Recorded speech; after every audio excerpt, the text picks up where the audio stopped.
Hi everyone, welcome to HubShots episode 298. In this episode, we talk about HubSpot, mastering HubSpot attribution, form optimization, and CMS Enterprise secrets. You're listening to the number one HubSpot focused podcast where we discuss HubSpot tips, tricks, and strategies for growing your sales, service, marketing, and operations results. My name is Ian Jacob from Search and Be Found, and with me is Craig Bailey. How are you, Craig? I'm really well. And you know what? It's been so long. You know, these are almost becoming monthly episodes now. We've got to get back into our routine.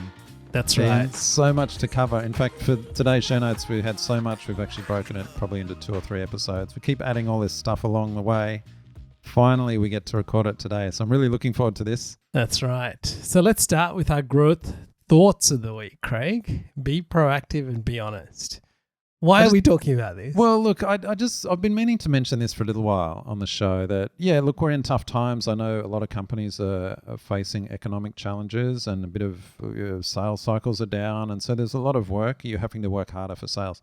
I totally get that, and we've seen that. Although I have to say in the last month or so, things have really picked up. So who knows why? We are really busy. I know you're really busy at the moment as well. But when there's those times when you're scrambling around for work, which happens for all companies, here's the thing I want to say. Stick to your core values, integrity and honesty. And so I'll give you an example of how we've noticed this recently.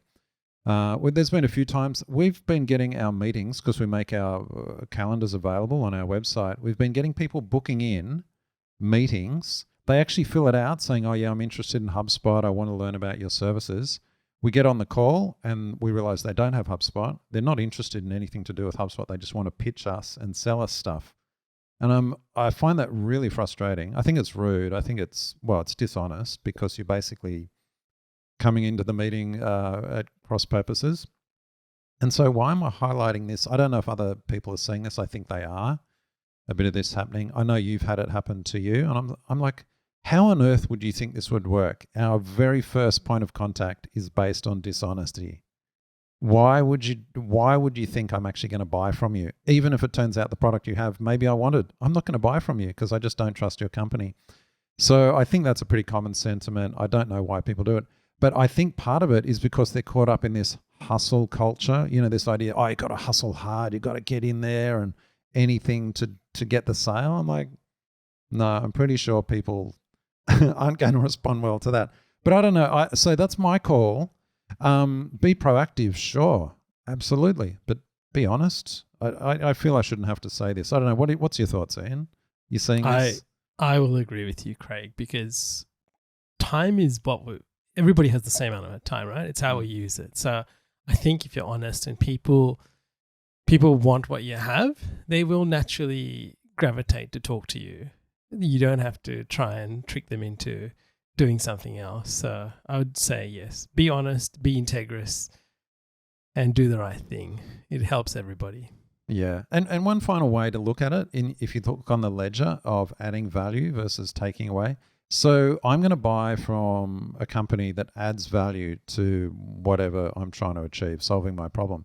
If you book in a call with me and waste my time, it's not as though you certainly haven't added value, but you've actually taken value away. You've taken, as you said, time away from me. So my association with you is negative value. You reduce value in my business. So again, why do people do it? Seems to be common. I don't know. But anyway, I'll get off my little soapbox now. Rant over. Okay. And our second thought is about attribution reporting. And this is stage 4 of the HubShots framework. And the thing is, if you want proper attribution, you need to be logging all your activity. And it's important to log activity because it not only helps it, but also helps other areas of business, right? So you think of like sales support.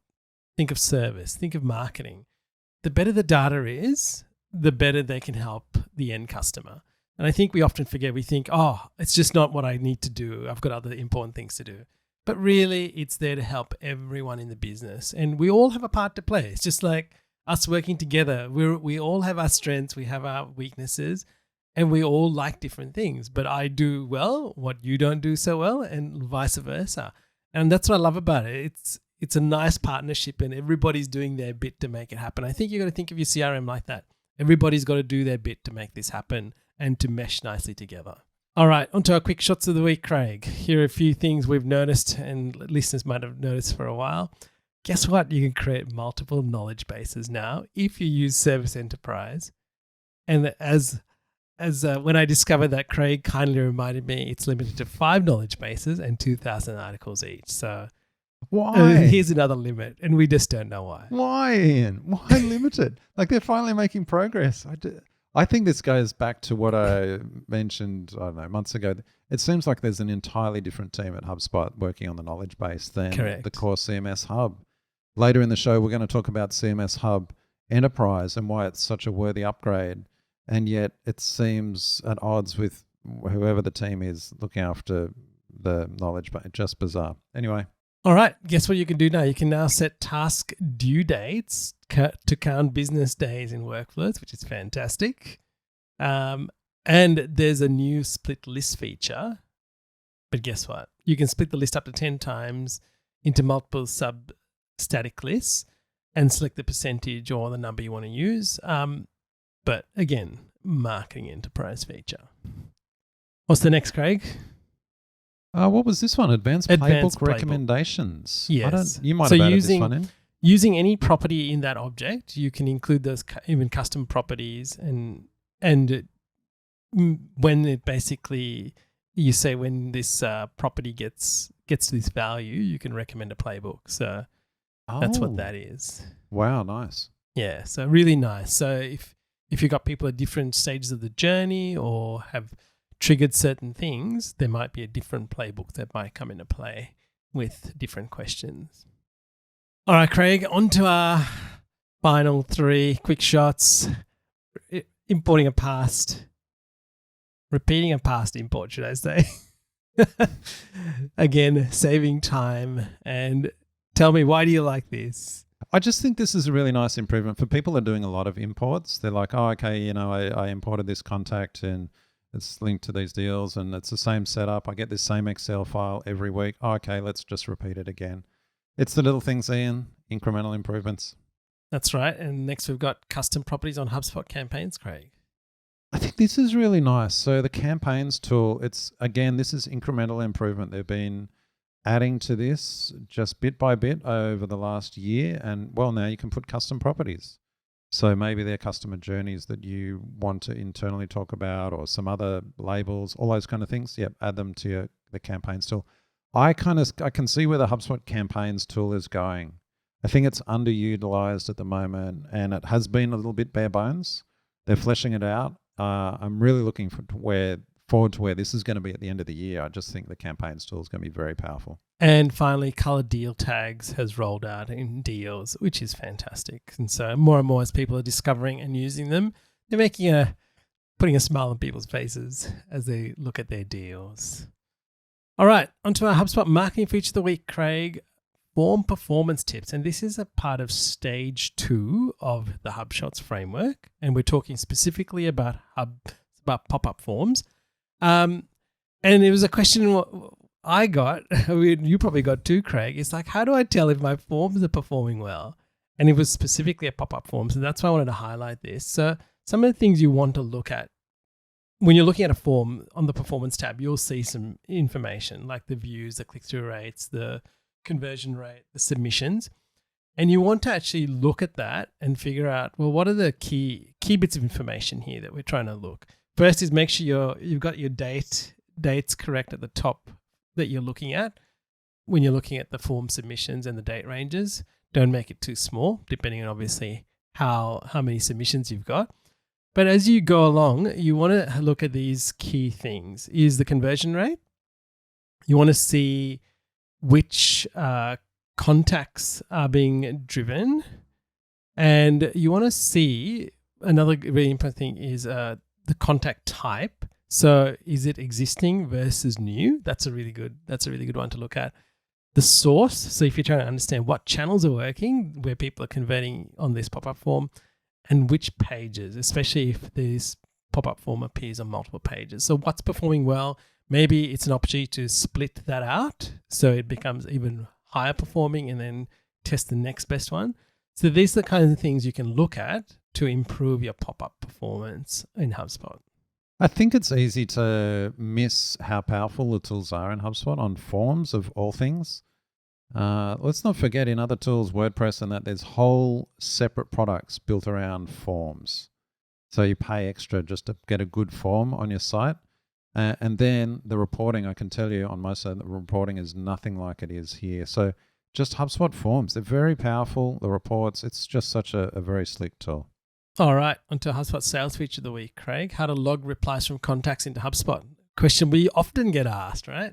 Yeah, so this comes up. It's like, of course, you want to get everything into HubSpot. And of course, we talk about this in the HubShots framework. Stage 2, logging everything, getting it in there. And they're like, oh, well, what's if the original thread wasn't in HubSpot? How do I get it in there?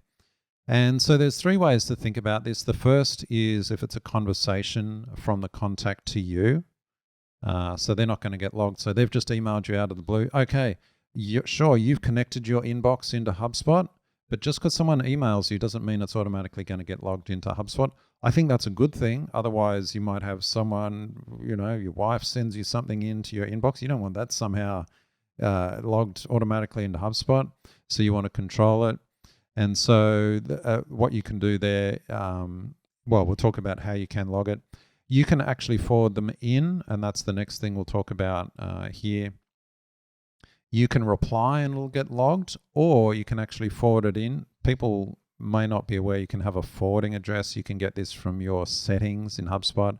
It's a simple email address. It'll be your portal ID at forward.hubspot.com. So anything that's in your inbox, you can just forward it to this forwarding address, and that'll put it into HubSpot. That's normally the one that solves it for most people. And also replies that you do. If you reply, you can then optionally log that in as well. And so that's the way to do it. And again, it's about connecting in your inbox into HubSpot, and you can do that from your personal preferences settings. So that's the quick summary. We get this a lot from clients. They're like, oh, someone's emailed me stuff, or I sent them stuff in the past. It's in my inbox. I guess it's not in HubSpot. No, very easy to get it in there.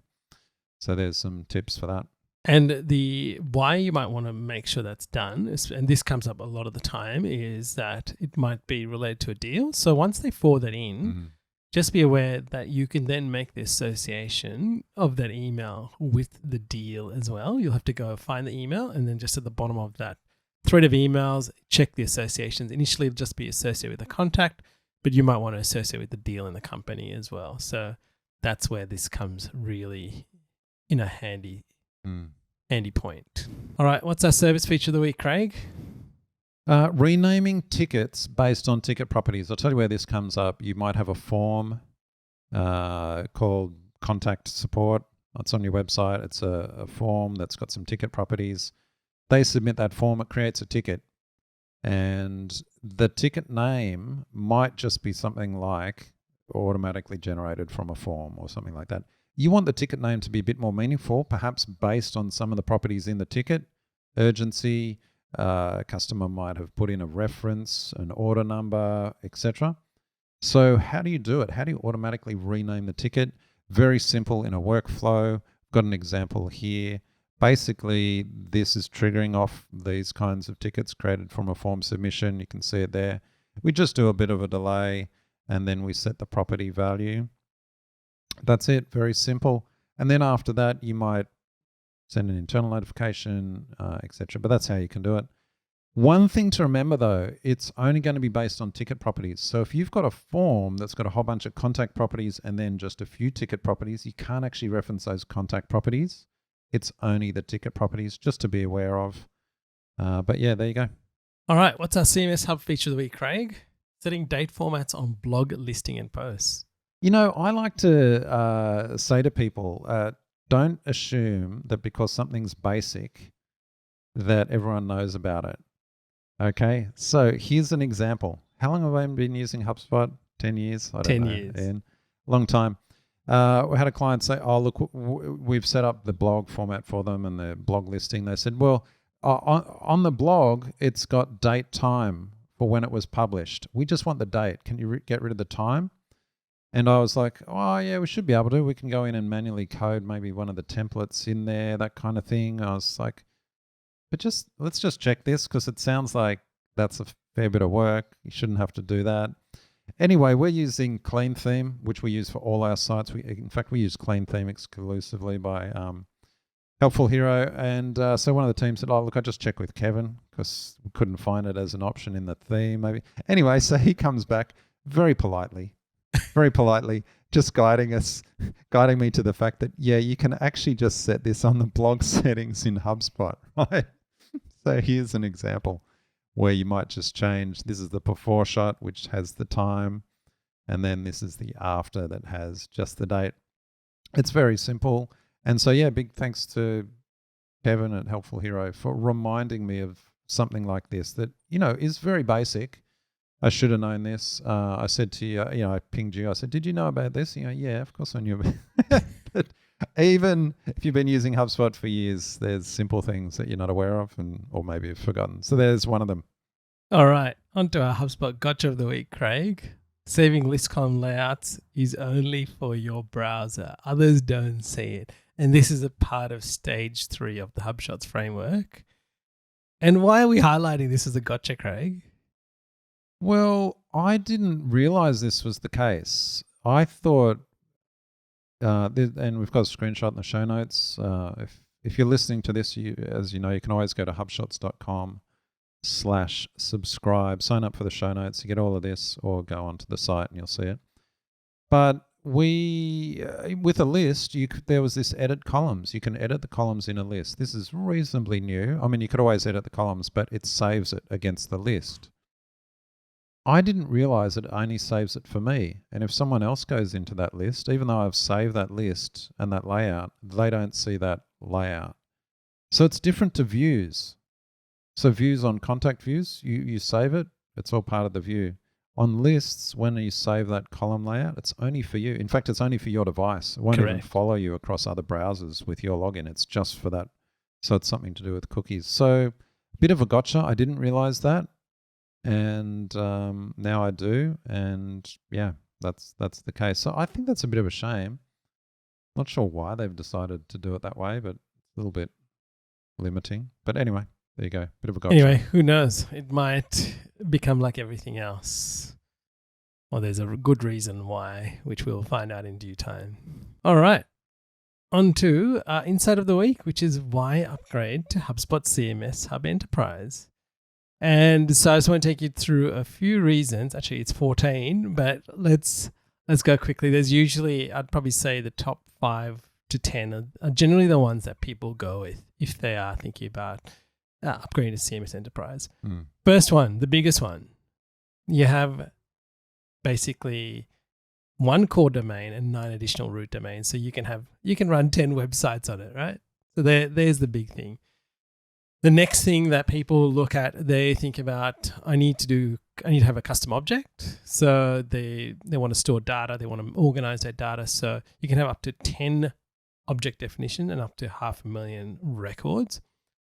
Third one being memberships. So you might want to set up a membership.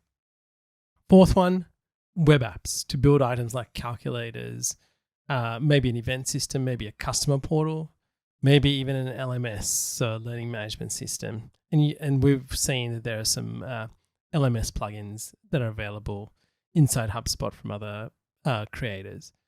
The next thing would be adaptive testing.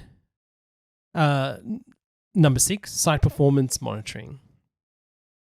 Now, here are some of the lesser known ones that as I go from 7 onwards. 10 additional website audiences of a professional for ads, bringing it to a total of 15 audiences that you can create within the ads tool. So just when you're thinking about CMS, we're not just talking purely CMS. There are all of these other tools that are actually included as well, ads being one of them, and the additional of audiences. When we're talking about reporting, we've got 25 additional dashboards of professional to bring the total to 50. Number 9, including the ability to use code snippets for custom messenger bot actions, which is interesting because I've never actually had come into that, but I thought that might be something that people are interested in if they're looking for code. Number 10, 25 additional filtered views of a professional, bringing it to a total of 50. So these are your analytics views. So you've got an increase in those as well.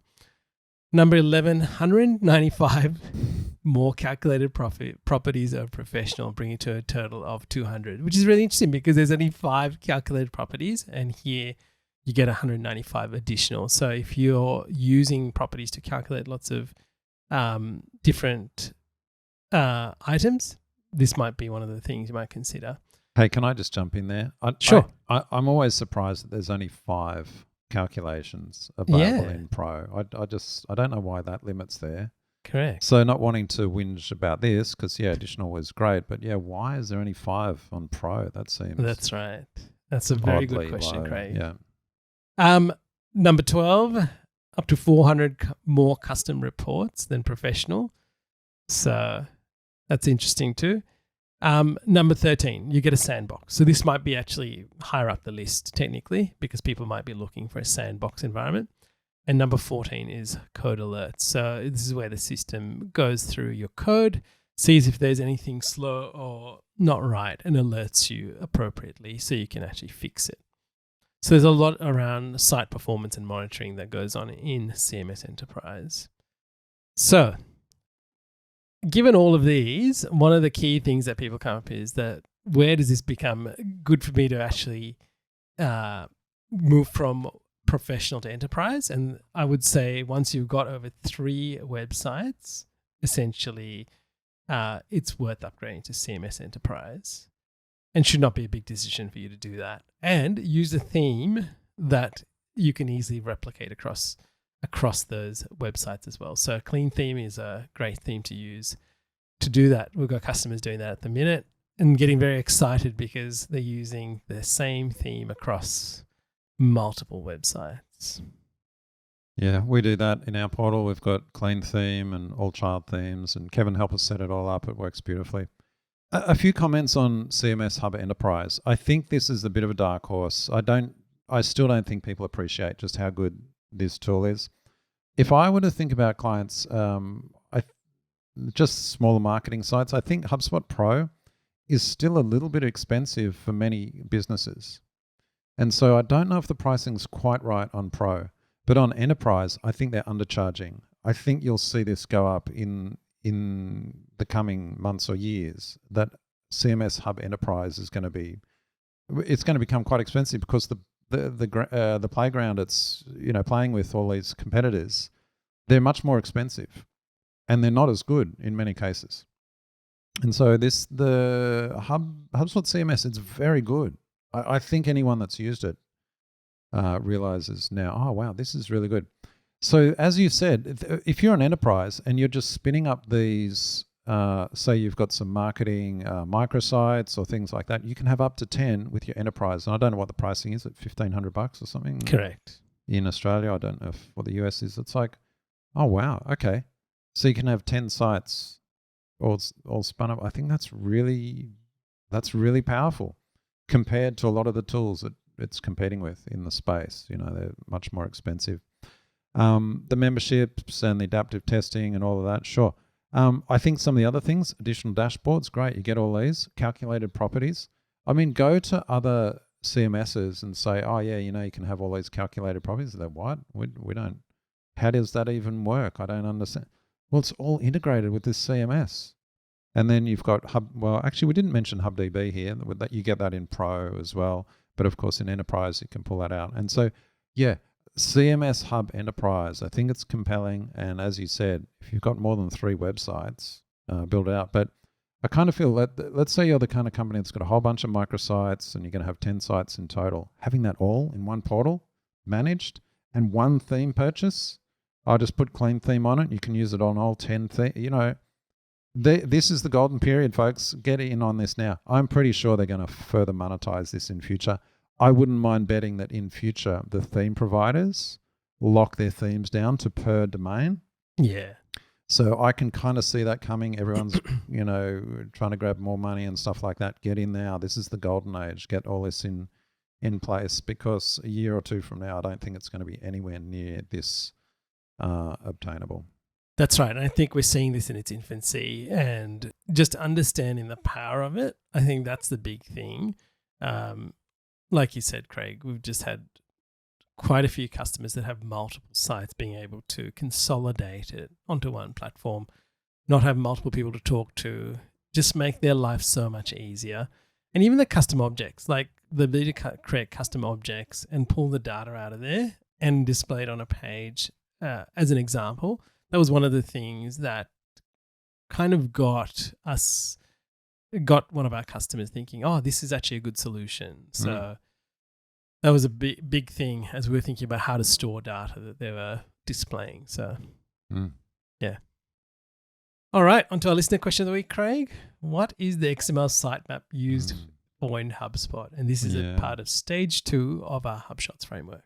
Well, speaking of websites, so this is all about providing Google with insight into your website URLs. So XML Sitemap, I think most people are aware of a sitemap for a website. The XML Sitemap is just in a format that Google can easily ingest, and really you've got a whole bunch of pages in your site, put them in the XML Sitemap, you submit that to Google Search Console.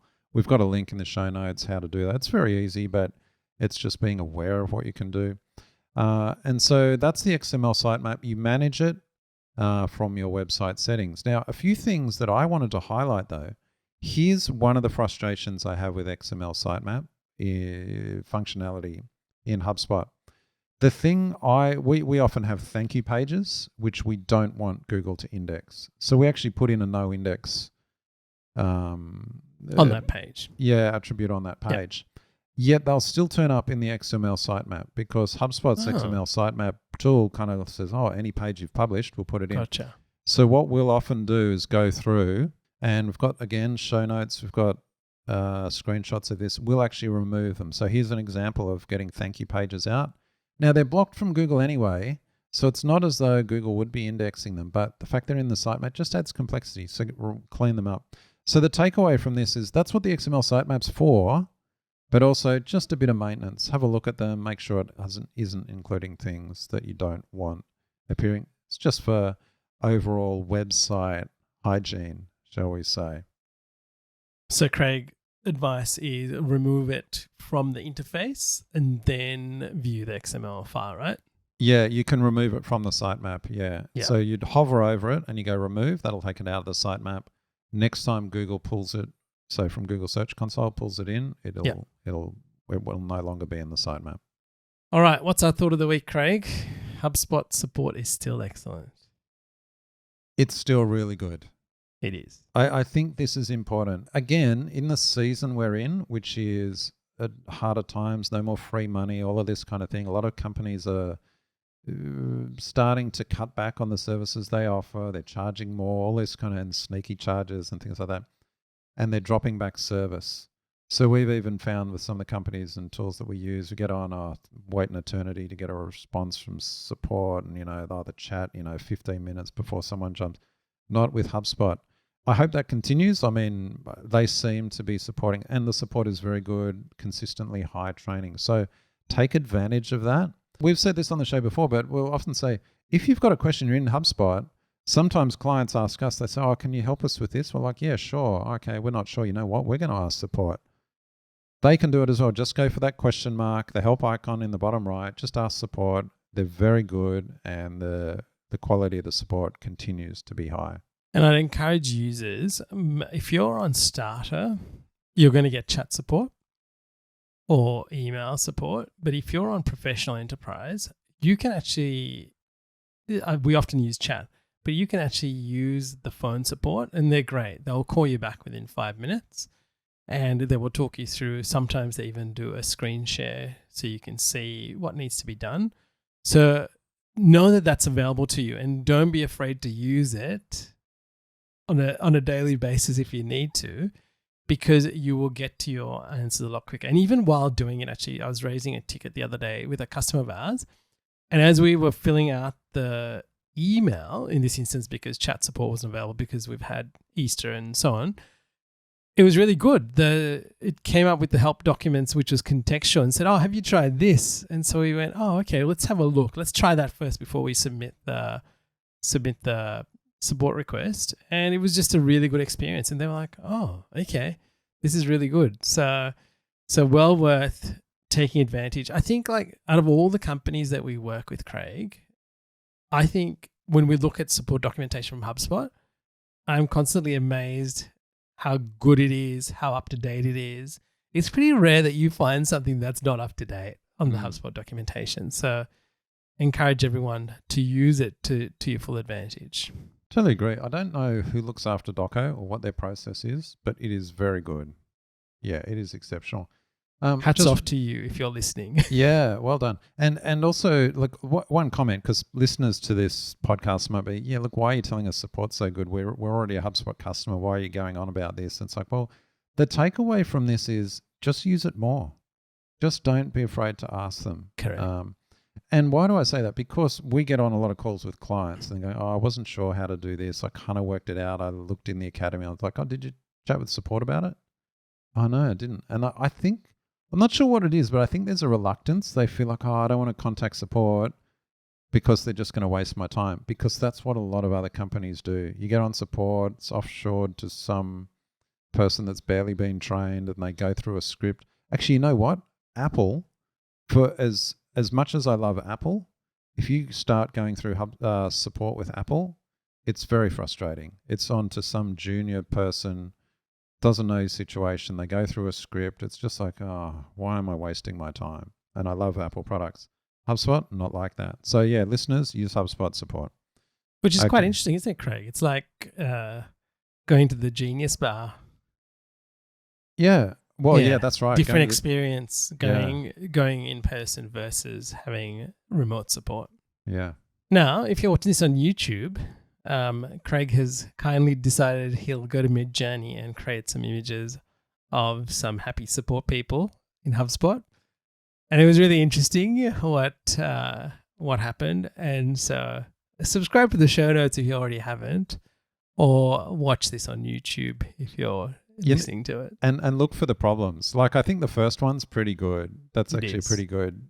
But the second one, she's sitting very awkwardly, uncomfortable. I think her face is a bit skew. But it got the orange, right? Yeah. Got the HubSpot orange working. But anyway, MidJourney. It's getting so good, but it's still got some quirks. And what's our quote of the week, Craig?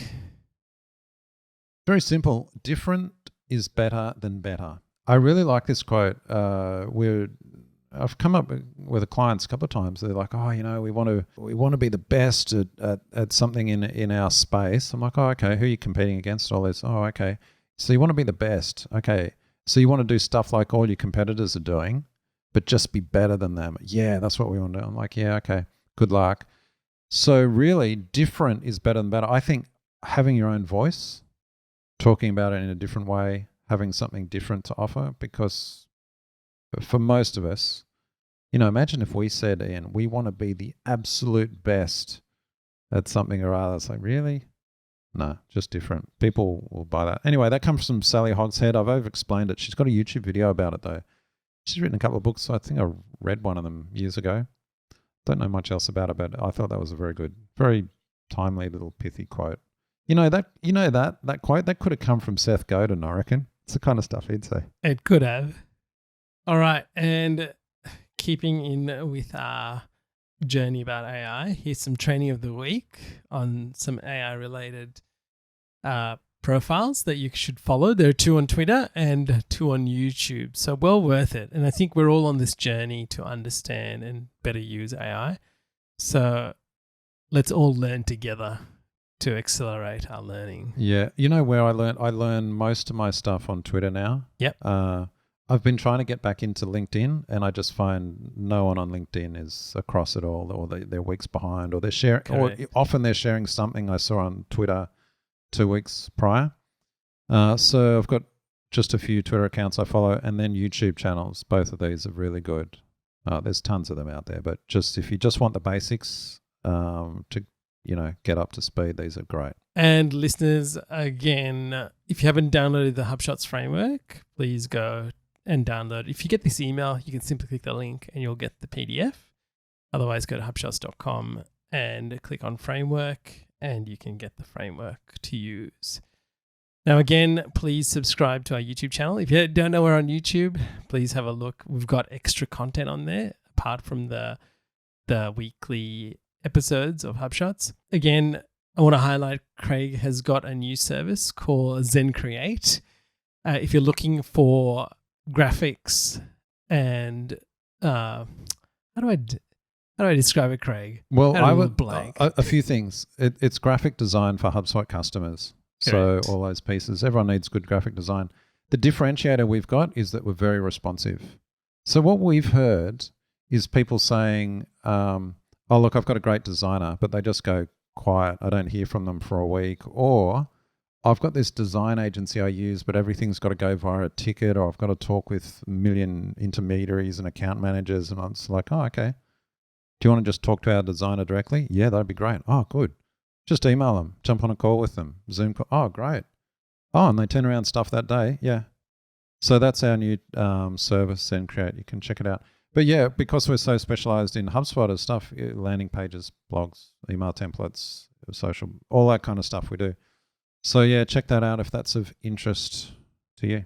Now, again, please connect with myself on LinkedIn. Search for me. If you want to talk to Craig or you want to hear back from Craig, subscribe to the show notes because he sends it out directly. So if you reply to that email, you will actually get directly to Craig, where you can then have a conversation with him. And thank you to all our listeners who have been listening over the years. Thank you for A, connecting with us, B, sharing things with us. We really do appreciate it. And if you do have anything that you want to submit so that we can talk about, please feel free to do that via the show notes or via any of the channels that we're available on. And we will quite happily facilitate that. Well, Craig, until next week. Catch you later, Ian.